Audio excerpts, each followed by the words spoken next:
Otherwise known as Sultan's fish. Fi Zilal Quran, karya Asy-Syahid Said Qutb, diterjemah bahasa oleh Datuk Yusof Zaki. Semoga Allah merahmati ruh-ruh mereka. Pentafsiran ayat-ayat 264 hingga 265. Bismillahirrahmanirrahim. Wahai orang-orang yang beriman, janganlah kamu menghapuskan pahala sedekah-sedekah kamu dengan perkataan yang membangkit-bangkit dan menyakiti hati, seperti orang yang menginfakkan hartanya kerana menunjuk-nunjuk kepada manusia, sedangkan ia tidak beriman kepada Allah dan pada hari kiamat. Bandingan orang ini samalah dengan batu licin yang ditutupi tanah di atasnya, kemudian ia ditimpa hujan yang lebat, lalu meninggalkan batu itu terdedah licin. Mereka tidak mendapat sesuatu apapun dari apa yang telah mereka usahakan, dan Allah tidak memberi hidayah pada orang-orang yang kafir. Ayat 264. Dan bandingan orang-orang yang menginfakkan harta mereka untuk mencari keredaan Allah dan untuk meneguhkan jiwa mereka adalah laksana sebuah kebun yang terletak di dataran tinggi dan ia ditimpa air hujan yang lebat, lalu menghasilkan buah-buahan 2 kali ganda, dan andainya ia tidak ditimpa dan andainya ia tidak ditimpai hujan yang lebat, maka cukuplah ia ditimpa gerimis, dan Allah amat melihat segala apa yang dilakukan kamu. Ayat 265. Inilah adegan yang pertama, iaitu satu adegan yang sempurna yang mengandungi 2 pemandangan yang bertentangan dari segi bentuk, kedudukan dan hasil akibat. Setiap pemandangan mengandungi perincian yang selaras satu sama lain dari segi seni lukis dan seni perbentangan. Ianya juga selaras dengan perasaan-perasaan dan konsep-konsep yang digambarkan oleh pemandangan itu untuk menggambar, menjelma dan menghidupkannya. Kini kita berada dalam pemandangan pertama di hadapan hati yang keras licin, seperti orang yang menginfakkan hartanya kerana menunjuk-nunjukkan kepada manusia, sedangkan ia tidak beriman kepada Allah dan kepada hari kiamat. Yang ini, dia belum merasa kelembutan dan kemanisan iman, tetapi dia menutup kekerasan hatinya dengan selimut riak. Hati yang keras yang ditutup dengan selimut riak ini dilambangkan dengan batu licin. Batu licin yang ditutupi tanah di atasnya, iaitu batu yang tidak boleh ditanam dengan apa-apa tanaman dan keras, tidak lembut. Ia ditutupi tanah yang tipis yang melindungi kekerasannya dari penglihatan mata, sebagaimana riak melindungi kekerasan hati yang kosong dari iman. Kemudian ia ditimpa hujan yang lebat, lalu meninggalkan batu itu terdedah licin.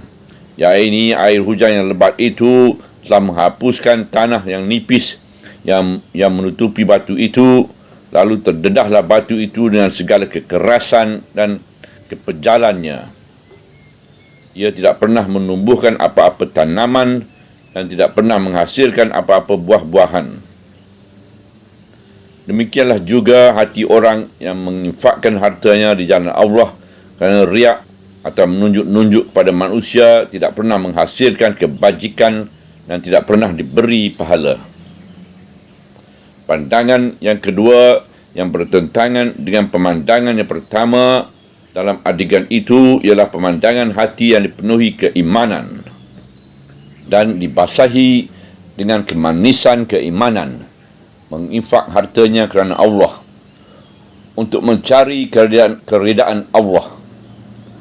Perbandingan yang indah di antara penginfakan yang tidak ikhlas dengan penginfakan yang ikhlas. Ia menginfakkan harta kerana keyakinannya yang teguh kepada kebajikan, kerana kesedaran yang lahir dari keimanan, dan kerana keimanannya yang bertunjangkan dengan mendalam dalam hati nuraninya. Jika hati yang keras ditutup dengan tabir ini riak itu dilambangkan dengan batu licin yang keras yang ditutupi tanah, maka hati yang mukmin itu dilambangkan dengan sebuah kebun yang subur yang mempunyai tanah yang dalam dibanding dengan segenggam tanah di atas batu yang keras tadi. Sebuah kebun yang terletak di atas sebuah dataran yang tinggi dibandingkan dengan segenggam tanah yang terletak di atas batu keras yang licin tadi. Ini menjadikan pemandangan itu mempunyai bentuk-bentuk yang selaras. Apabila kebun itu ditimpa hujan yang lebat, maka ia tidak menghakiskan tanahnya yang subur sebagaimana ia menghakiskan tanah yang tipis di atas batu yang pejal itu. Malah ia menghidupkan tanaman-tanaman dan menyuburkannya serta memperbanyakkan hasilnya. Dan ia ditimpa air hujan yang lebat, lalu menghasilkan buah-buahan 2 kali ganda. Ya, ini air hujan itu menghidupkan pokok di kebun itu sebagaimana sedekah menghidupkan hati yang mukmin, lalu ia menjadi bersih dan bertambah kuat hubungannya dengan Allah, dan hartanya juga turut bersih, dan Allah melipat gandakan balasannya seberapa banyak yang ia sukai. Dan seterusnya kehidupan kelompok muslimin juga turut menjadi bersih, baik dan berkembang subur dengan sebab infak itu. Dan andainya ia tidak ditimpa hujan yang lebat, maka cukuplah ia ditimpa hujan gerimis. Ya, ini jika tidak ada hujan yang lebat, maka hujan yang gerimis yang sedikit pun cukup untuk tanah kebun yang subur itu. Itulah satu adegan yang sempurna yang menayangkan pemandangan-pemandangan yang bertentangan dan dengan perincian-perincian yang tersusun rapi. Ia dibentang dengan cara keselarasan yang melemahkan manusia. Ia melambangkan setiap perasaan di dalam hati dan setiap fikiran dalam pemandangan-pemandangan yang jelas. Ia menggambarkan perasaan-perasaan dan pergerakan-pergerakan jiwa dengan keadaan dan pemandangan-pemandangan fizikal yang setanding dengannya. Ia menyarankan ke dalam hati supaya memilih jalan yang betul dengan cara mudah yang menarik.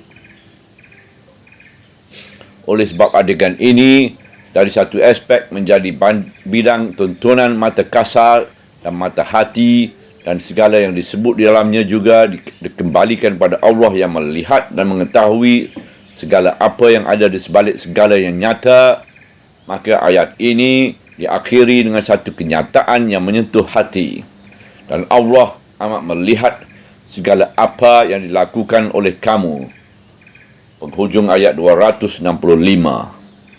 Adegan yang kedua pula menggambarkan kesudahan dan akibat dari perbuatan membangkitkan pemberian dan mengeluarkan perkataan yang menyakitkan hati, bagaimana ia memusnahkan kesan-kesan sedekah di waktu si pemberinya tidak mempunyai apa-apa kekuatan dan penolong dan tidak mempunyai daya untuk menolak kemusnahan itu.